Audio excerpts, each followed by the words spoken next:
السلام عليكم. كتير بيشتكي بيقول مهما بنضف ومهما بعمل ريحة البيت عندي مش حلوة. يا ترى ايه السبب؟ ده أنا ما ببطلش كنيس وما ببطلش مسيح، وحد يدخل او جوزي يدخل يفتح باب الشقة ويدخل يقول هي ايه الريحة دي؟ هي ريحة الشقة وحشة ليه؟ مجرد ما اقفل شوية الشبابيك ولا اي حاجة والبيبان، اللي يدخل من بره يشم ريحة وحشة. انا لو في الاوضه وده طالعه الصاله بشم ريحه مش كويسه، مع اني منضفه وعامله كل حاجه. يا ترى ايه السبب؟ يا ترى ايه السبب ان انا لما شقتي بتتقفل بيبقى فيها دايما ريحه مش كويسه رغم التنظيف اللي انا بنضفه؟ تعالي بقى اقولك على حاجات مهمه جدا جدا جدا، دي اللي بتسبب الريحه مش كويسه في الشقه لو اتقفلت او حد جاي من بره يشم الريحه دي. قبل ما نقول كده نصلي على النبي، اللهم صل وسلم وبارك على سيدنا محمد. تاني حاجة نعمل لايك، واللي بيشوفني لأول مرة أنا حسناء صادق، شرف ليا متابعتكم وإن شاء الله مع بعض العمر كله. أول حاجة إن إحنا لازم نهتم دايما بتهوية السجاد. السجاد ده يا جماعة بيعمل ريحة مش كويسة خالص خالص في البيت، خصوصا لو الشبابيك أو البيبان مقفلة. ممكن السجادة نظيفة جدا قدامك، لكن علشان مش متهوية والهواء دخل فيها بتعمل ريحة مش كويسة خالص لو الدنيا متقفلة. تاني حاجة اوعي تهملي ابدا الستاير. الستاير كمان لما بيبقى فيها تراب وقعدت كتير ما اتغسلتش، التراب ده بيعمل ريحة مش حلوة خالص في الشقة مع قفل الشبابيك. ايه تاني؟ تهوية البيت، لازم يوميا تفتحي شبابيك كل مكان في البيت ولو ساعة كاملة. ما تسيبيش اوضه من الاول ما يكونش الشباك بتاعها اتفتح وتكون اتهوت كويس. ويا سلام لو عندك شمس، في شقق ما بيبقاش فيها شمس وفي بيبقى فيها، لو عندك شمس يا ريت السجاد كل فتره كده تطلعيه في الشمس. طب ما فيش شمس اطلع السجاد يتهوى عادي خالص في الهواء. تمام. ايه تاني؟ باسكت الزباله. باسكت الزبالة اللي في المطبخ ده ما تسهيش عليه، لازم بين فترة وفترة يتغسل. مش عشان بحط فيه كيس وبشيل الكيس ارميه وخلاص كده، لا، هو نفسه بيبقى من بره والولاد بيرموا حاجات بيقع عليه حاجات من بره، الغطا بتاعه بيقع عليه حاجات، الكيس بيسرب حاجات تحتيه. فدايما تركزي في الباسكت نظيف ولا لا. باسكت المطبخ بتاعك بالذات لازم تبقي شامه فيه ريحه حلوه، دايما تحطي فيه كلور، تحطي فيه اي معطر من معطرات الارض اللي انت بتمسحي بيها، لكن ما تغفليش عنه ابدا ابدا، ان انت دايما دايما تغسليه ودايما دايما تطمني ان ما فيش اي بواقي اكل عليه من بره ولا من جوه، لان ده سبب قوي جدا جدا في ان يعمل ريحه وحشه في المطبخ. لما تدخلي المطبخ كده تشمي ريحه وحشه وانت غاسله الحوض وغاسله الرخامه وغاسله الارضيات، طب مال الريحه دي جايه منين؟ سبب تاني مهم قوي بيخلي برضو ريحة المطبخ وحشة، الفوط. الفوط لو ما اهتمتيش بغسلها بتخلي ريحة المطبخ سيئة جدا.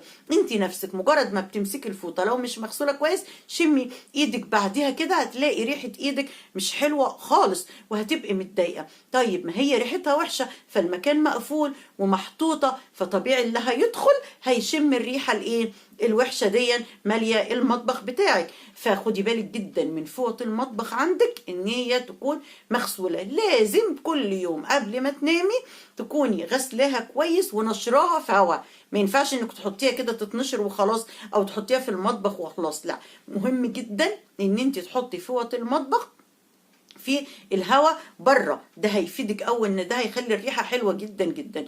كمان الحاجه اللي انت بتمسحي بيها الارض في المطبخ، الحاجه اللي بتمسحي بيها الارض في المطبخ دي مهمه قوي ان انت تكوني عارفه ريحتها ايه. فوطه بقى انت عامله اي حاجه بتمسحي بيها، شرشوبه معينه للمطبخ، فوطه معينه للمطبخ في الارض بتمسحي بيها، الفوطه دي لازم دايما يكون فيها حاجه ريحتها حلوه من اللي انت بتمسحي بيها الارضيات.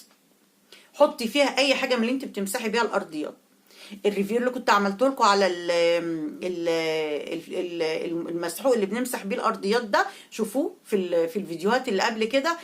انا بدعي لايمان صاحبتي على المسحوق ده اللي انا استخدمته ده، بصراحه مخلي لي ريحه الدنيا كلها ما شاء الله تحفه.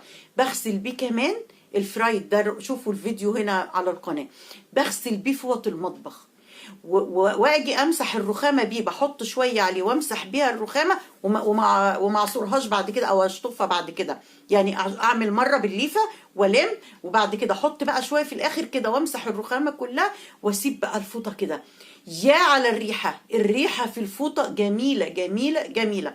فلازم فوطة المطبخ بتاعتك والفوطة بتاعت الأرضيات تبقى دايما ريحتها حلوة وفيها مسحوق. مجرد ما هتدخلي انت المطبخ الريحة دي هتطلع عليك الريحة الحلوة، مش العكس بقى لما الفوط فوط المطبخ فوط الأرض بتبقى ريحتها مش كويس.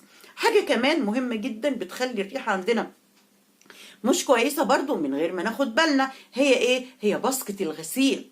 باسكت الغسيل بتاعك لو متساب في مكان وفيه شراب بس بتاع الولاد كده، انتوا عارفين شرابات الولاد ساعات بتبقى ريحتها سيئه جدا، وخصوصا الولاد في سن المراهقه وبتحسوا ان هم عندهم الافرازات بتاعتهم بتاعت العرق مختلفه، وخصوصا في البنات على فكره والولاد برضو، بس البنات اكتر بتلاقي الافرازات اللي بتاعتها بتاعت العرق ريحتها سيئه جدا. فخدوا بالكم الشرابات لو باسكت مرمي فيه شراب تبقى الريحه فظيعه. مجرد ما باب الحمام لو انت حاطاه في الحمام او حاطه الباسكت في اوضه او في طرقه، مجرد ما المكان ده بيتقفل وتيجي تفتحي وتدخلي بتشمي ريحه وحشه جدا مهما كنتي منضفه. فركزي في باسكت الزباله، باسكت الغسيل، ان هو ما فيهوش غسيل متراكم ريحته وحشه وفيه عرق.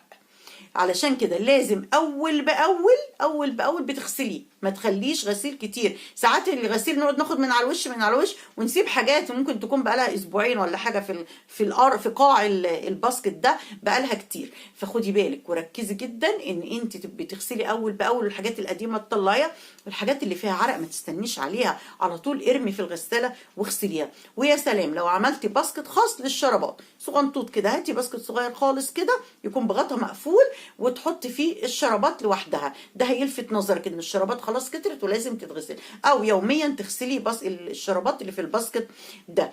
تمام. الحمام والتويلت لو عندكم ولاد ومعودينهم ان هم يعملوا التويلت وهم واقفين، نركز جدا جدا ان يعني ما اقولها لكم ازاي، يعني ما عملوش حمام جه بره القعده او جه على الارض، ده بيعمل ريحه سيئه جدا مع الولاد الصبيان علشان دايما وهم واقفين. فطبعا دي ناخد بالنا ان احنا دايما نقول لهم وننبه عليهم انك تحاول تركز علشان مفيش اي حاجه تخرج منك بره القعده او بره التويلت نفسه، وانت كمان وراه كده على طول بالميه وبالديتول وبالكلور وباي مسحوق منظف عندك، وتنظفي على طول بيتك. ودايما بيتك ريحته جميله، ودايما الخير والهنا في بيتك كله دايما يا رب. وكل حد يدخل عندك يطلع يقول بسم الله ما شاء الله على الشطاره وعلى النظافه. وانت كمان ليكي ولاولادك دايما يا رب بيتك جميل ومليان روايح جميله ومليان حب وود بينكم وبين بعض. ما تنسوش اللايك يا جماعه لو الفيديو عجبكم، اللايك واشوفكم في الفيديو القادم ان شاء الله. السلام عليكم.